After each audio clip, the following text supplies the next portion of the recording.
لله رب العالمين والصلاة والسلام على رسول الله وعلى آله وصحبه ومن والاه. وبعد السلام عليكم ورحمة الله وبركاته. Mes frères et sœurs, que la paix soit sur vous.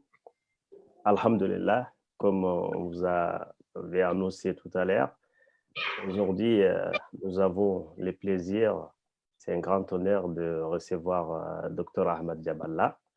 Dr Ahmad Jaballah, qui est le directeur de l'Institut européen des sciences humaines de Paris, ISCHAS, le président du Conseil musulman, Conseil théologique musulman de France, et l'ex-président de EMF, musulman de France.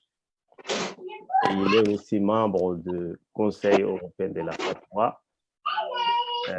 Dr Ahmad Jaballah participe aussi à des colloques internationaux et intervient dans les différentes universités musulmanes, un peu partout dans le monde musulman, plus précisément. Avant de lui adresser la parole, je vais laisser la parole à mon collègue Cher Massila pour nous dire un mot sur les docteurs. Après, on commence, Inch'Allah. Cher Massila. بسم الله الرحمن الرحيم الحمد لله رب العالمين والصلاة والسلام على المبعوث رحمة للعالمين وعلى آله وأصحابه أجمعين.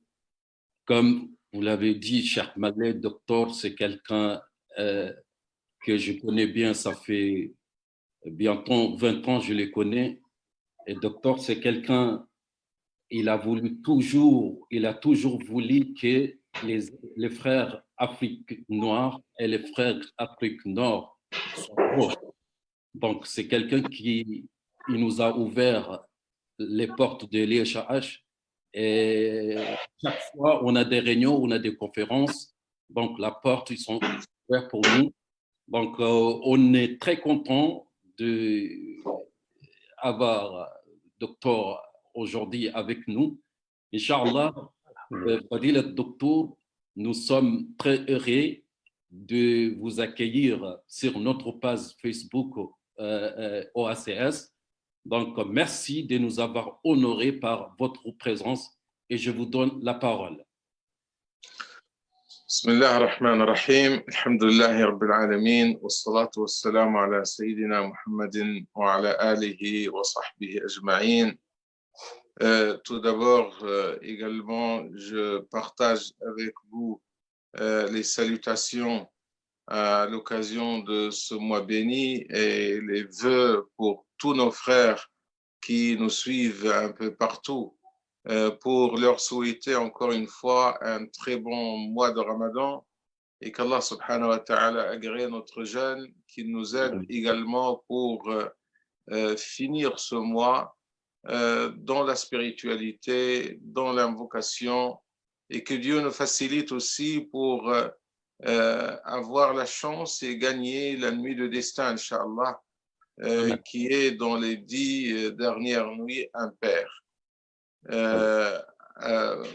Pour ce qui est de l'intervention, vous avez voulu qu'on en parle aujourd'hui de la zakat, c'est ça? Oui, c'est ça. Oui.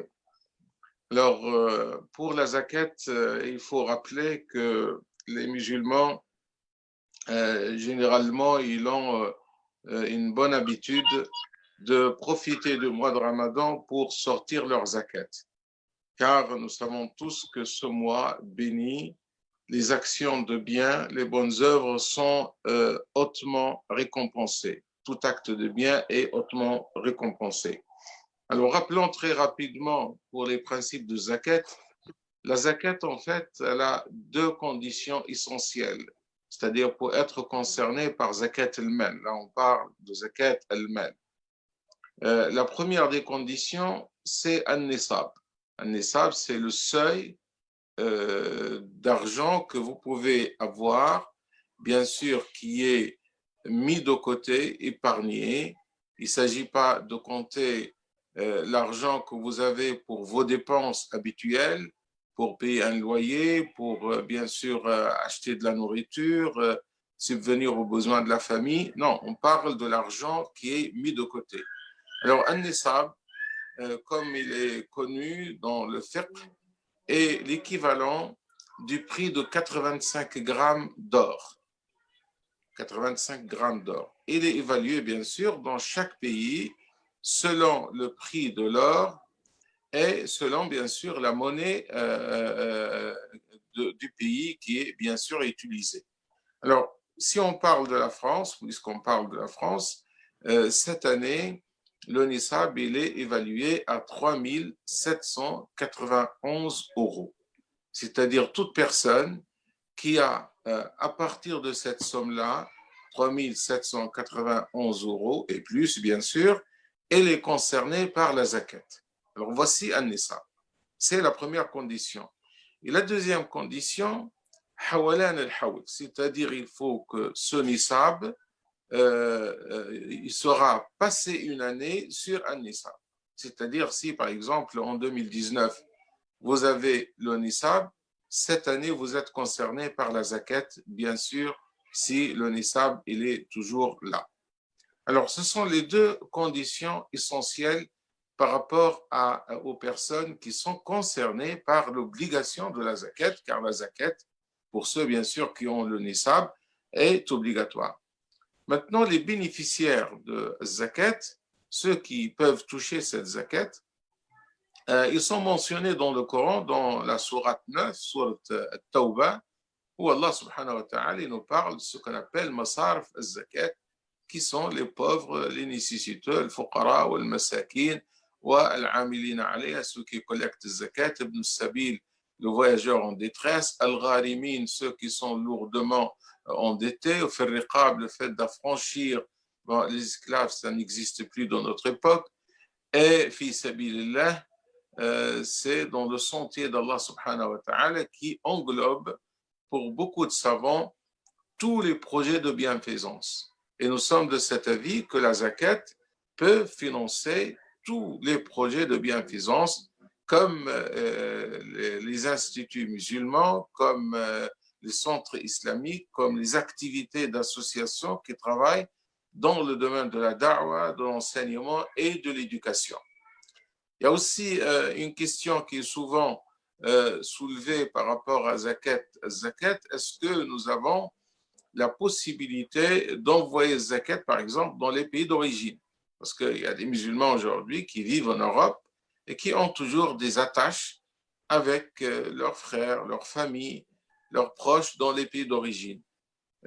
C'est autorisé. Nous savons qu'il y a un avis des fuqaha qui dit que normalement, la zakat doit être payée dans votre pays de résidence, c'est-à-dire si vous êtes en France, vous la payez en France, parce qu'il y a un hadith du prophète sallallahu alayhi wa sallam qui dit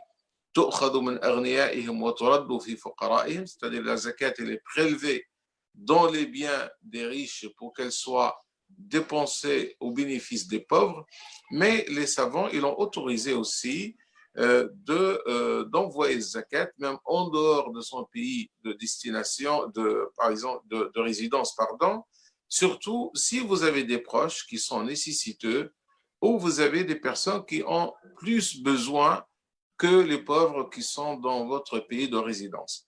Alors ça, c'est possible. Il y a aussi la possibilité qu'on peut payer une partie dans sa pays de résidence et une partie qu'on peut envoyer.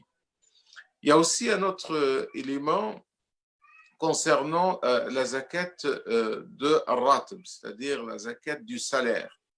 C'est une question qui est soulevée par un certain nombre de savants, surtout contemporains, parce que le système des salaires, c'est un système contemporain qui n'a pas existé avant de la même manière chez les anciens fuqaha, et notamment Cheikh Youssef al-Qaradawi, dans son livre de référence sur fiqh al-zakat, le fiqh de la zakat, qui est un livre de tomes, il a soulevé cette question.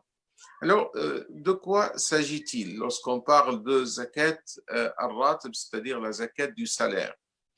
Il y a en fait deux sens essentiels. Soit la personne concernée, il touche un salaire, et ce salaire-là, il dépasse un nisab, c'est-à-dire il est plus que le nisab. Et là, le nisab est plus. Alors, dans ce cas-là, il y a cet avis qui dit que il peut retirer tout ce qui est nécessaire pour ses dépenses, par exemple son loyer, ses dépenses pour la nourriture, les vêtements pour sa famille, et le reste, il paye sur le reste la zakat, et toujours c'est le même pourcentage, 2,5%. Alors ça, c'est l'avis de zakat. Et bien sûr, cette personne qui va payer la zakat chaque mois à partir de son salaire sur le plus qui dépasse ce qui est nécessaire pour ses dépenses, il ne va pas repayer à la fin de l'année. C'est-à-dire, une fois qu'il a payé chaque mois, c'est bon pour lui, il s'est acquitté de zakat. Et là, il se base, les fuqaha, sur un avis, c'est-à-dire les fuqaha, les jurisconsultes contemporains, sur un avis qui a existé chez les anciens fuqaha, qui s'appelle al-zakat dans al-mal al-mustafat. Alors, qu'est-ce que ça veut dire al-mal al-mustafat? C'est-à-dire, si quelqu'un il va toucher une somme d'argent qu'il n'attendait pas, et cette somme elle est importante, elle atteint un nisab, dans ce cas-là, il est recommandé pour lui de sortir al-zakat sur cette somme-là. Sauf s'il est concerné par le zakat et la nisab, il peut aussi rajouter cette somme qu'il vient de gagner à ce qu'il a avant, et à la fin de l'année, il peut donner zakat. Alors, voici le premier avis. Il y a un deuxième avis qui dit qu'on peut rassembler le salaire de 2 mois, 3 mois, c'est-à-dire si jamais votre salaire n'atteint pas le nisab, vous pouvez rassembler 2 salaires ou 3 salaires, mais toujours à condition que la somme atteigne le nisab et que ce qui est la partie qui est concernée par la zakat, les 2,5%, c'est la partie qui est en dehors de vos besoins et de vos dépenses. Alors voici par rapport à zakat al-fitr. Bien sûr, il y a la formule habituelle, c'est que chacun il va arrêter une date dans l'année. Comme j'ai dit, de préférence, les gens, soit c'est au mois de Muharram, qui est le premier mois du calendrier hijrien lunaire, soit pendant le mois de Ramadan. Mais il faut toujours prendre en compte le calendrier lunaire. Ce n'est pas le calendrier solaire, parce qu'il y a quand même une différence de 10 à 11 jours entre les deux calendriers. Maintenant, pour Zakat al-Fitr. Alors, Zakat al-Mal, elle a ces deux conditions que nous avons citées tout à l'heure, al-Nisab et al-Hawl, c'est-à-dire une année passée sur le Nisab, alors que Zakat al-Fitr, elle est prescrite pour chaque jeûneur, c'est-à-dire chaque musulman qui est concerné par le jeûne, il doit payer Zakat al-Fitr. Il le paye bien sûr pour lui-même, mais s'il est aussi chef de famille, il doit la payer pour chacun des membres de sa famille. Et cette zakat, elle est évaluée à un sa', et le sa', bien sûr, c'est dans le hadith du prophète sallam qui est évalué en termes de poids à peu près 2 kg 250 grammes des denrées alimentaires qui sont les plus consommées par la personne concernée. Et là, nous avons dans le Conseil théologique musulman de France, on a évalué en partant des aliments qui sont les plus consommés par les musulmans ici en France. On a diversifié, bien sûr, pour essayer d'être avec, ou de respecter, d'observer les différentes traditions alimentaires. Et nous sommes arrivés l'année dernière à évaluer le zakat à 7 euros. 7 euros par personne. C'est-à-dire que chaque personne, il paie, comme j'ai dit, pour lui-même et pour chacun des membres de sa famille, y compris les petits. C'est-à-dire même s'il est un bébé qui ne fait pas le jeûne, on doit aussi le compter dans zakat al-fitr. Et cette zakat, elle doit bien sûr être donnée pour les pauvres, les nécessiteux. Il y a aussi un avis de Jumhur al-Fuqaha, la majorité des Fuqaha, qui autorise de donner zakat al-fitr dans les 8 catégories bénéficiaires de zakat al-mal. Alors cette zakat, elle est aussi, elle peut être payée sur place, c'est-à-dire dans la pays de résidence, comme elle peut être aussi envoyée s'il y a besoin. Mais si on l'envoie dans un autre pays, il faut se baser sur l'évaluation de la zakat dans votre pays de résidence. C'est-à-dire c'est l'équivalent de 7 euros dans la monnaie du pays où vous allez payer cette zakat. Je complète peut-être par la fidya aussi, parce que il y a des personnes qui ne peuvent pas jeûner parce qu'ils sont malades, ils ont une maladie chronique inguérissable, incurable, par exemple des diabétiques qui n'arrivent pas à jeûner, ou des personnes âgées qui n'arrivent pas aussi à jeûner. Lorsqu'on est dans cette situation, on donne ce qu'on appelle al-fidya, qui est une compensation et qui est évaluée par le Conseil théologique musulman de France à 5 € par jour. Alors voici un peu résumé sur Zakat al-Mal, Zakat al-Fitr et aussi à la fin al-Fidya. Merci beaucoup, docteur Barakallah Fik. Une petite question. Par rapport à la Fidya, on peut aussi l'envoyer à l'étranger s'il y a d'autres personnes qui sont dans les besoins, qui sont à l'étranger. Est-ce que c'est permis de l'envoyer aussi? Tout à fait, tout à fait. Il est autorisé et Dieu sait qu'il y a des pays où les gens ils ont vraiment besoin. Alors, il est possible d'envoyer al-Fidya également à l'étranger. Et pour le temps de paiement, parce qu'il y a des gens, ils posent la question aussi, est-ce qu'on doit attendre la fin du mois pour la payer? Non, on peut payer même dès le début du mois. Et vous pouvez payer pour tout le mois. C'est-à-dire, si vous payez 5 € par jour, ça fait 150 € pour le mois. Ceux qui ont la Fidya, ils peuvent la payer dès le début. Et maintenant aussi, ils peuvent la sortir et la payer également. D'accord, barakallah fik. Cheikh Kamsour, tu as une question? Parce que comme on ne va pas garder longtemps le docteur parce qu'il est trop pris, donc on va essayer de passer à la phase question. Et aussi, si ceux qui nous suivent sur le Facebook, vous pouvez poser vos questions. Alors, moi, j'ai des questions. Il y a quelqu'un qui demande par rapport à Fidya, il dit que son père, il est malade. Donc, il ne peut pas jeûner tout le mois de Ramadan. Il jeûne quelques jours, après il se repose. Mais il n'a pas de moyen de donner le Fidya.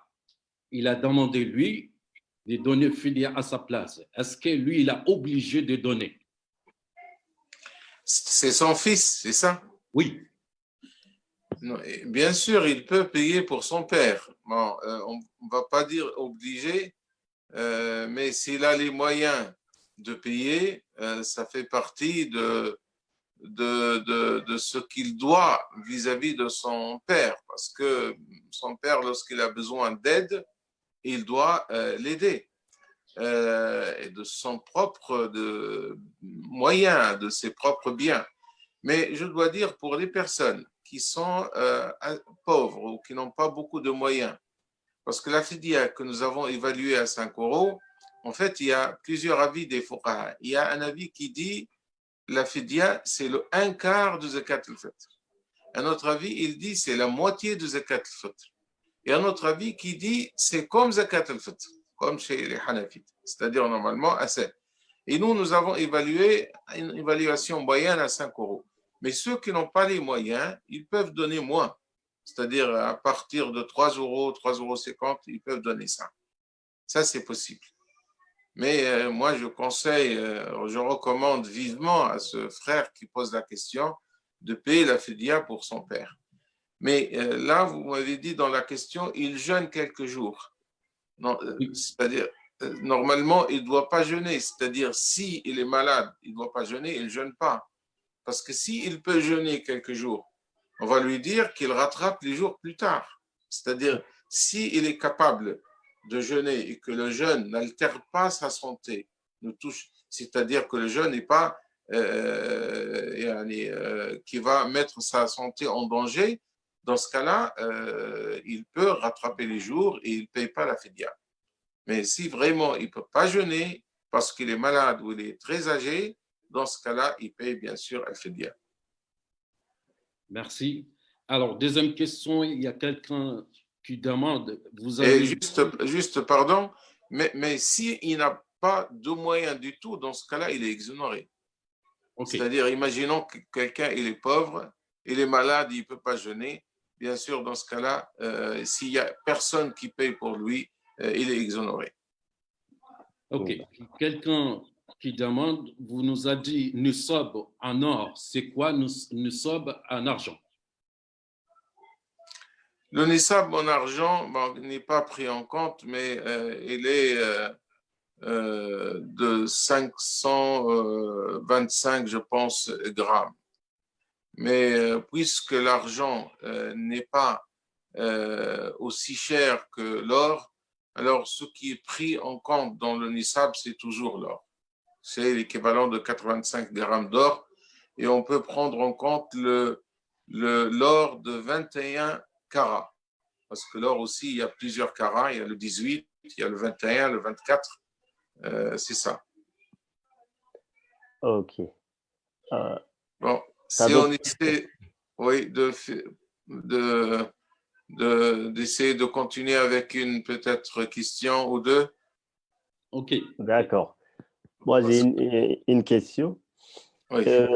Concernant les zakat al-fitr, est-ce qu'on peut les sortir avant les jours de l'Aïd?